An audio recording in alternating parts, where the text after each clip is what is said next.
हमारा समुद्र हमारे पृथ्वी पर जीवन का सबसे बड़ा साधन है।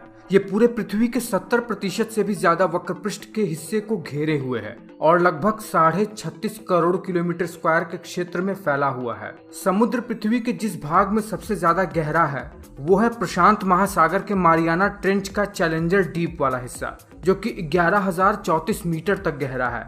और ये समुद्र जो है ना, जितना पृथ्वी के सतह पर जीव रहते हैं उससे कहीं गुना ज्यादा जीव समुद्र अपने अंदर लिए हुए है। पर अगर मैं आपको समुद्र की गहराई के बारे में केवल ऐसे ही बताऊंगा ना, तो आप कभी भी समुद्र की असल गहराई को समझ ही नहीं पाओगे। चलिए सबसे पहले चलते हैं समुद्र की सतह से 1 किलोमीटर नीचे और देखते हैं कि इतने गहराई में आखिर समुद्र में क्या क्या है। क्या आपको पता है कि एक मनुष्य अब तक समुद्र की गहराई में ज्यादा से ज्यादा केवल 800 फीट यानी कुल 250 मीटर तक ही डाइव कर पाया है। इसके नीचे प्रेशर इतना ज्यादा हो जाता है कि मनुष्य के फेफड़े पूरी तरीके से फट जाएं। और हमारे पृथ्वी पर सबसे बड़े मैमल्स यानी ब्लू व्हेल की बात करें तो ब्लू व्हेल समुद्र में 500 मीटर की गहराई तक जा सकती है अपने शिकार को ढूंढने। समुद्र से 750 मीटर की गहराई में हमारे पनडुब्बी जा सकती हैं और इसके नीचे गए तो प्रेशर इतना ज्यादा होगा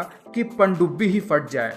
पर आप जानकर आश्चर्य करेंगे कि समुद्र में सबसे गहराई में पाए जाने वाला जीव भी अब तक केवल 3 किलोमीटर तक ही नीचे पाया गया है। और ज्यादा गहराई में जाएंगे तो हमें समुद्र के नीचे तापमान 0 डिग्री सेल्सियस से भी नीचे मिलेगा, जहां पर कुछ जलते हुए ओशन वेंट और ज्वालामुखी होंगे जो एनवायरनमेंट को सरवाइव करने योग्य बना देते हैं कुछ जीवों के लिए, जिसकी खोज अभी तक मनुष्य कर नहीं पाया है। इसी तरह जब हम और नीचे जाते जाएंगे, जहां हम सूर्य की किरण भी नहीं देख पाएंगे, वहां होगा घनघोर अंधकार। इसी तरह हम पहुंच जाएंगे सबसे गहराई वाली पॉइंट पर, मारियाना ट्रेंच के चैलेंजर डीप पर, जो कि 11,034 मीटर तक गहरा है यानी कुल 11 किलोमीटर तक गहरा है। अगर हम इसकी तुलना माउंट एवरेस्ट से करेंगे ना, तो भी इसकी चोटी चैलेंजर डीप से 3 किलोमीटर छोटी ही पड़ेगी। हाँ, पर हम मनुष्यों ने कुछ मशीनों को भेजा है यहाँ पर अध्ययन करने के लिए।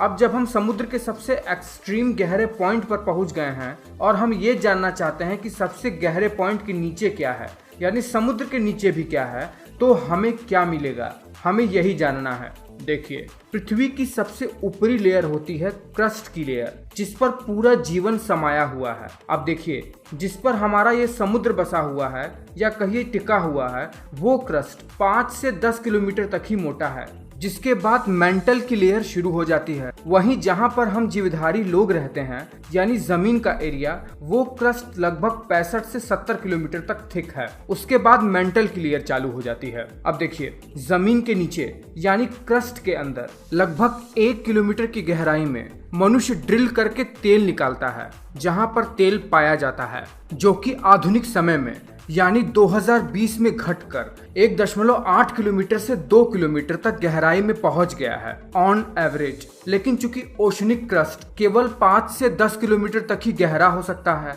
इसके बहुत नीचे तक तो तेल नहीं मिलता है।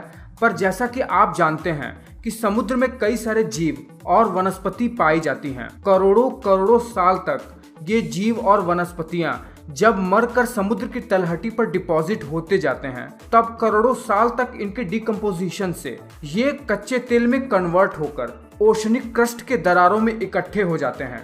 पर इस समुद्र में हर जगह नहीं, बल्कि कुछ ही जगहों पर जिनके बारे में अभी हमें पूरी तरीके से जानकारी नहीं है, वहां पर हाँ कुछ के बारे में हम जानते हैं और वहां पर दोहन कर वहां पर तेल निकाल भी पा रहे हैं। पर जब तेल हर जगह नहीं है तो आखिर समुद्र के नीचे है क्या? हर जगह। देखिए, जब से पृथ्वी बनी है उसके कुछ समय बाद से ही पृथ्वी पर जल चक्र बना हुआ है और जल चक्र के कारण से ही पृथ्वी के किसी न किसी जगह पर पानी बरसता ही रहता है। और जब पानी बरसता है तो नदियों के सहारे कुछ अमाउंट में पानी तो समुद्र में मिल ही जाता है और कुछ अमाउंट में पानी जमीन द्वारा सोख लिया जाता है पृथ्वी के हर जगह पर। और यही सोखा हुआ पानी आज हम हैंडपंप और बोरवेल जैसे चीजों से निकाल लेते हैं। और ये सब चीजें तो हम आज के समय में कर ही पाते हैं। पहले के समय में हैंडपंप जैसी चीजें नहीं थी, तो करोड़ों साल से बरसा हुआ पानी आखिर कहाँ गया? जो कि पृथ्वी पर पहले से ही मौजूद पानी जल चक्र के कारण पृथ्वी के विभिन्न भागों पर बरसकर पृथ्वी के हर हिस्से पर समान रूप से फैल रहा था। जी हाँ, आप सही सोच रहे हो, ये सब पानी जमीन के अंदर स्टोर है और ये करोड़ों करोड़ों साल से ही स्टोर हैं। जब पृथ्वी पर पानी आया था और जल चक्र के कारण ये पृथ्वी के विभिन्न भागों में फैल गया और करोड़ों करोड़ों साल तक स्टोर होते होते पृथ्वी के क्रस्ट के नीचे, मेंटल के ऊपरी सतह पर जाकर स्टोर हो चुका है। और इस पर एक स्टडी भी हो चुकी है, यानी समुद्र के नीचे भी पानी ही है और ये पानी बहुत समय से ही जमीन के नीचे स्टोर है। तो ये वीडियो कैसी लगी है आपको, मुझे नीचे कमेंट करके बताइए। और अगर आपको पृथ्वी पर बने हुए जल चक्र के बारे में और भी ज्यादा पता है या आप इस वीडियो में कुछ त्रुटियों को सही करना चाहते हैं तो वो नीचे कमेंट करके हमें जरूर बताइएगा। मैं मिलता हूँ आपसे अगले वीडियो में।